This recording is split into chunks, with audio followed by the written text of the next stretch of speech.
Hana mến chào cô bác, anh chị và các bạn. Hôm nay Hana chia sẻ cách làm bánh lọt lá dứa mềm dai để tủ lạnh qua ngày không bở. Đặc biệt, cách làm lá dứa sao cho lá dứa luôn giữ màu xanh đẹp, không cần phải pha màu. Nếu thích, xin mời cô bác, anh chị và các bạn cùng vào bếp. Trước tiên, mình chuẩn bị phần lá dứa. Lá dứa Hana sử dụng 80g, sau khi rửa thật sạch để ráo. Mình cắt nhỏ, cắt càng nhỏ thì xay càng mịn.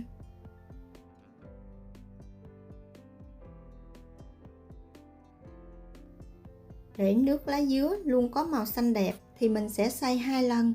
Lần đầu cho vào máy xay sinh tố 1/2 lá dứa vừa cắt, thêm vào 300ml nước ấm và đem xay nhuyễn.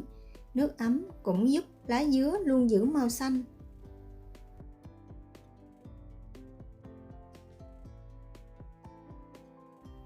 Sau khi xay xong, lọc lấy nước, sau đó cho nước này trở lại cối xay sinh tố, cho hết phần lá dứa còn lại vào, xay tiếp và mình cũng lọc lấy nước.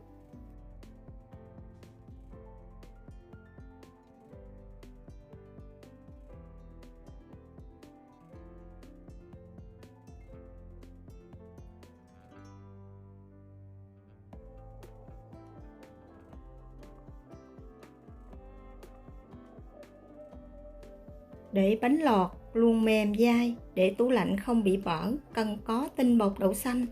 Tinh bột đậu xanh này của bác, anh chị và các bạn có thể mua trên Shopee khoảng 80.000. Cho vào chén 63g tinh bột đậu xanh, 8g bột năng, 8g bột gạo, một xíu muối khoảng 1/8 muỗng cà phê, 1 muỗng canh đường cát, trộn đều lên.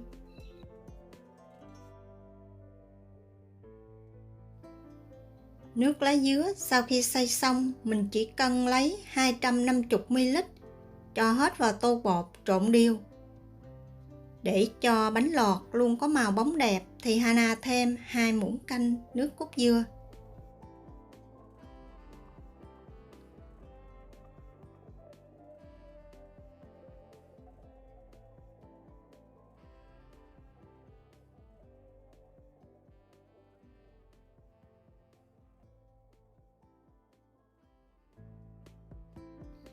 Lọc bột qua rây để cho bột mịn hơn và để khoảng 15 phút cho bột nở.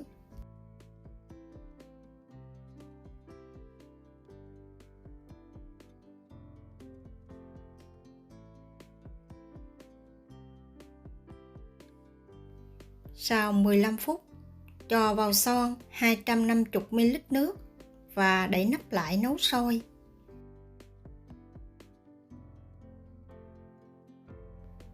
Nước sôi, tắt bếp, cho từ từ nước vào tô bột lá dứa, khuấy đều lên. Mình sẽ dùng 4 chiếc đũa chụm lại để khuấy. Cô bác, anh chị và các bạn đừng cho vào một lần.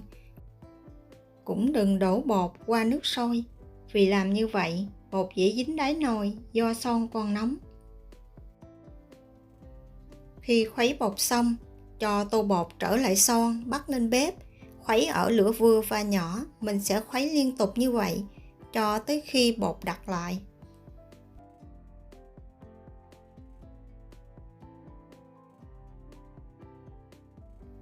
Bột bây giờ đã bắt đầu đặc lại. Hạ lửa nhỏ, tiếp tục khuấy thêm khoảng 5 phút nữa cho tới khi bột trong. Bột chín hoàn toàn là bột trong, và trong nồi cô bác, anh chị và các bạn thấy xuất hiện rất là nhiều bong bóng to. Sau đó mình sẽ tắt bếp, đem ra ngoài, khuấy thêm khoảng 1 phút nữa giúp bột mịn màng hơn. Tổng thời gian khuấy từ lúc bắt son bột lên tới lúc tắt bếp là Hana khuấy khoảng 8 tới 10 phút. Trước khi khuấy bột, nhớ chuẩn bị một tô nước đá lạnh. Sau khi khuấy bột xong, lập tức cho bột vào khuôn và nhẹ nhàng ép xuống. Với cách làm này, phần nước lá dứa luôn giữ màu xanh đẹp. Bột rất là dễ dàng để ép khuôn. Mình cứ tiếp tục làm như vậy cho tới hết phần bột trong nồi.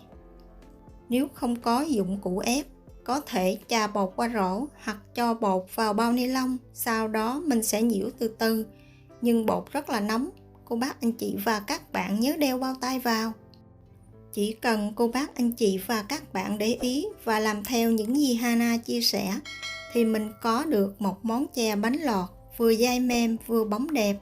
Màu xanh lá dứa rất là bắt mắt dù không cần phải pha màu. Sau khi ép hết bánh lọt xong, mình sẽ vớt bánh cho ra ngoài tô, sau đó đậy kín lại. Bánh lọt này nếu ăn không hết, cô bác anh chị và các bạn có thể để trong tủ lạnh vài ngày, không cần phải chế thêm nước. Để làm nước đường ăn kèm thì cho vào son 200ml nước nấu sôi. Khi nước sôi, cho một ít lá dứa vào nếu có để tạo mùi thơm. Đường thì Hana sử dụng 150g đường thốt nốt. Nấu cho tới khi đường tan hoàn toàn thì vớt bỏ lá dứa.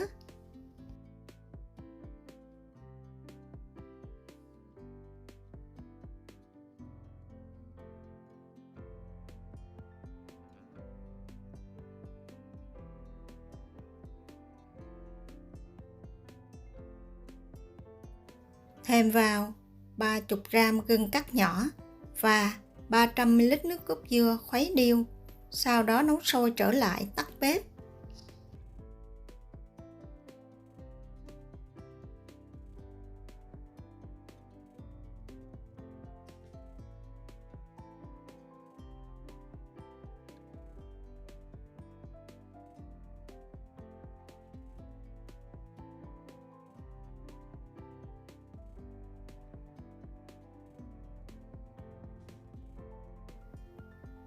Bánh lọt này cô bác anh chị và các bạn có thể ăn kèm với đậu đỏ hoặc bất cứ nguyên liệu nào mà mình thích.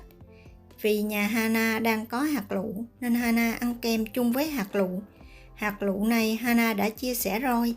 Hana có để đường link phía dưới. Cô bác anh chị và các bạn có thể tham khảo.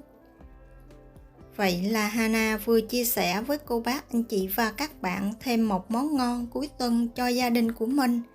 Nếu thích những gì Hana chia sẻ, nhớ đăng ký ủng hộ kênh của Hana nhé. Hana cảm ơn. Hana kính chúc cô bác, anh chị và các bạn cuối tuần vui vẻ bên người thân và gia đình của mình. Hana xin chào tạm biệt và hẹn gặp lại vào thứ Tư tuần sau.